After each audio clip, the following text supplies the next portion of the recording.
Ini adalah tanaman pokok kelapa tua yang memang sudah berusia nih kawan-kawan.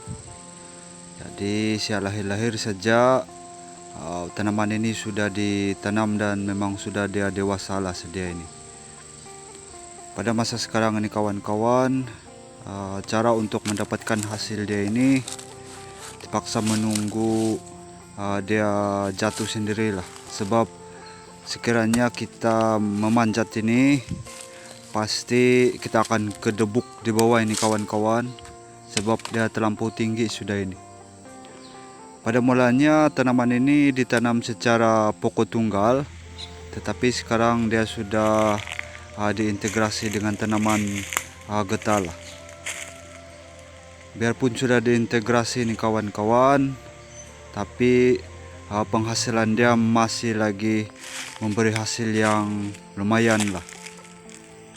Seperti yang kita nampak ini kawan-kawan, pada masa ini kalau kita lihat dia memang kurang.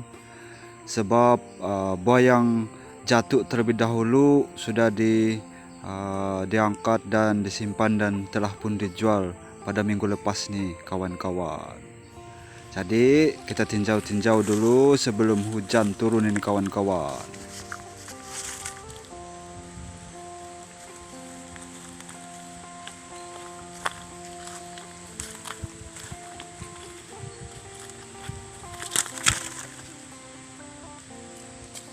Halo kawan-kawan, saya punya perkongsian hari ini adalah berkaitan dengan tanaman kelapa. Sekiranya kita berada di negeri Sabah, sekiranya kita ditanyalah, daerah manakah pengeluar utama untuk hasil-hasil yang melibatkan tanaman kelapa, dan di manakah daerah yang mempunyai tanaman yang luas untuk tanaman ini? Pasti ada juga di antara kita yang akan menjawab daerah Kudat adalah antaranya lah kan. Tapi itu dululah kan kawan-kawan. Mengikut situasi semasa, mengikut saya punya pemerhatian untuk daerah Kudat ini, tanaman kelapa di sini kawan-kawan semakin hari semakin merosot lah. Mengikut saya punya pemerhatian, tiada ladang-ladang baru diwujudkan untuk tanaman ini. Sekiranya tiada tanaman ataupun ladang-ladang baru wujud untuk tanaman ini berarti tanaman ini pada masa akan datang semakin hari semakin merosot. Adapun hasil yang dikeluarkan pada ketika ini ya bergantung kepada tanaman sedia ada lah. Dia punya umur dalam lingkungan 30 tahun ke atas, dan sekejap lagi hasil dia tidak akan ada sudahlah itu kawan-kawan, tidak produktif lagi pokok kelapa yang ditanam lah. Jadi situasi seperti ini mungkin menjadi pertanyaan kepada kita lah. Oleh sebab tidak kewujudan ladang-ladang baru yang melibatkan tanaman ini, adakah tanaman ini mengikut pendapat sebilangan para petani tidak menjanjikan keuntungan ataupun masa depan dia gelap untuk tanaman ini? Itu adalah persoalan dia ini kawan-kawan. Saya punya pendapat dan saya mengambil kira perkembangan terbaru mengenai tanaman ini. Saya sangat bersetuju dan sangat yakin dengan tanaman inilah.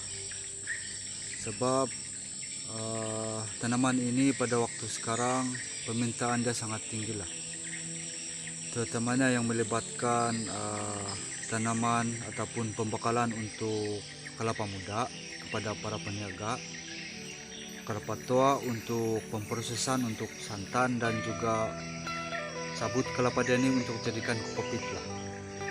Pada masa sekarang ini permintaan untuk produk-produk yang melibatkan kelapa ini sangat tinggi lah, sehingga para peniaga terpaksa bersaing untuk mendapatkan bekalan, terutamanya untuk pembuatan kokopit dan juga kelapa muda ini kawan-kawan.